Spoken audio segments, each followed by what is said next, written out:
What really happened between God and Satan? Let's zoom out a little from the religious side and look at it from a story point of view to make this an interesting thing to know. To start off, here's a little something. How you have fallen from heaven, morning star, son of the dawn. You have been cast down to the earth, you who once laid low the nations. You said in your heart, I will ascend to the heavens. I will raise my throne above the stars of God. I will sit enthroned on the Mount of Assembly, on the utmost heights of Mount Zaphon. I will ascend above the tops of the clouds. I will make myself like the Most High. But you are brought down to the realm of the dead, in the depths of the pit.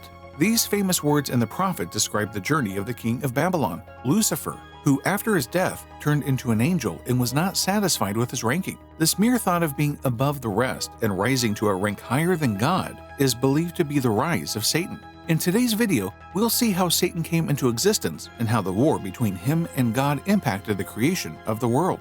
Do let us know in the comments what your theory on the origination of Satan is. It is believed that Lucifer was the angel of the highest ranking in the realm of God, and also the most beautiful creation of God. Even after being the most exalted one, Lucifer was not content and wanted to become God himself and planned a military coup to overthrow God and take over as leader of the universe. In essence, Satan himself was not happy being a subordinate to God and wanted God's job. According to the Old Testament, upon learning about Lucifer or Satan's evil plan, God removed him from the dignified position, and he was cast out of heaven. This is often described as Satan's fall from heaven, although it's probably more accurate to say that he was exiled from heaven. Satan's fall from heaven is described as Jesus says, I saw Satan fall like lightning from heaven. There is no specific mention of when the fall occurred, but since Satan was an angel and the fall happened before Adam and Eve came into existence, it must have happened somewhere between the time when angels were made and when the first humans were created by God. The book of Job also states that even after being cast out of heaven, Satan had access to it and to the throne of God. One such incident was when angels were presented in front of God and Satan came with them. When asked by God about where he is from, he replied that he has come from roaming on earth and going back and forth on it. Thus, this should be when Satan was somewhere between heaven and earth. There are many assumptions as to when this access to heaven might have been terminated by God. One of these beliefs is that it ended at the time of the death of Christ, while the other belief is that it was terminated as soon as the war of heaven between God and Satan ended and he was cast out. Long after his fall from heaven, Satan tried to sabotage the creation of God by manipulating Adam and Eve, the first humans created by God. This was a desperate attempt at revenge and was done in the hope of taking over God's position. This story between Adam and Eve, God and Satan goes as follows. On the sixth day of creation, after creating the environment and all that is in the universe, God created all living creatures. He made Adam, the first male to come into existence, and Eve, the first female, and blessed them as a couple. He asked them to be fruitful and multiply, and gave them dominion over all other living beings. The first one to be created of both of them was Adam, who was created by the earth's dust and by God breathing life into him through his nostrils. God then took Adam to the Garden of Eden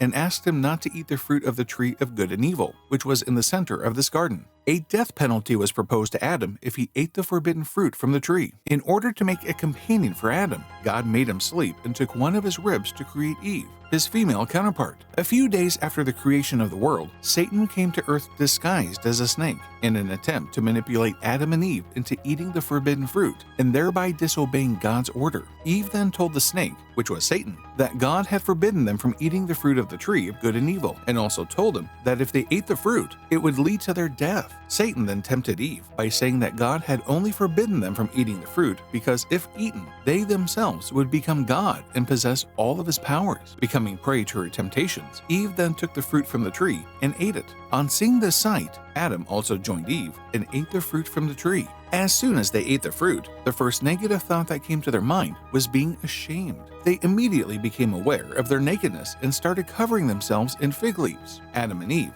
now knowing that they had sinned, immediately felt ashamed and decided to hide from God. On seeing this change, God realized that they had eaten the forbidden fruit and thus decided to punish them for their actions. God summons the three guilty, who try to exonerate themselves by blaming each other. God's punishment strikes them all. First the snake, who is cursed, then the woman, Eve, condemned to the sufferings of childbirth and to be subjected to the man, and finally, Adam, condemned to have to draw the fruits from the earth with effort and sweat, which till now had been lavishly and generously given to them. As a result of this, God also kept his promise and made humans mortal. They and their children would experience sickness, pain, and physical death. Because of their transgression, Adam and Eve also suffered spiritual death. This meant they and their children could not walk and talk face to face with God. Adam and Eve and their children were separated from God both physically and spiritually. Thus, the fallen angel Lucifer engaged in a war with God and fell from heaven to become Satan and become the first ever sinner in the world. Moreover, after convincing Adam and Eve to fall prey to their temptation, Satan brought negative feelings into the nature of humans, which would not have existed if his manipulation would not work on Eve. Ever since the transgression took place, the world has known two forces: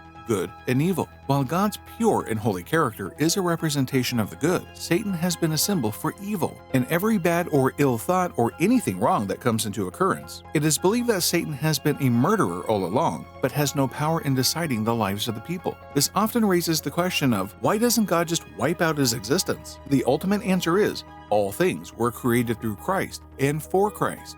The Son of God, Jesus Christ, will be more highly honored in the end because he defeats Satan through long-suffering, patience, humility, servanthood, suffering, and death rather than through raw power. And the more highly honored the Son is, the greater the joy of those who love him. Revelation 20 states that Satan is bound with a chain and hurled into the abyss, along with the angels that rebelled against God with him in heaven and were then cast out from there. They're believed to be imprisoned there for 1,000 years. In spite of being called the ruler of the world, Satan is not the one who possesses eternal power. It is God who has sovereign sway over anything and everything in this world. Satan is the human representation of evil, but can cause no harm to anyone without the consent of God. Satan is the great tempter. He wants us to sin, but no temptation can take place without the permission of God. Thus, God is the supreme power who reigns over everything and commands the action of Satan. It is also believed that someday he will end Satan's existence. But when, you may ask, that question has had a lot of speculation over the years, but had no specific answer. Let's start a conversation over this in the comments section below. And also, do let us know what your thoughts on the story of God and Satan are. Until then, don't forget to like and share the video.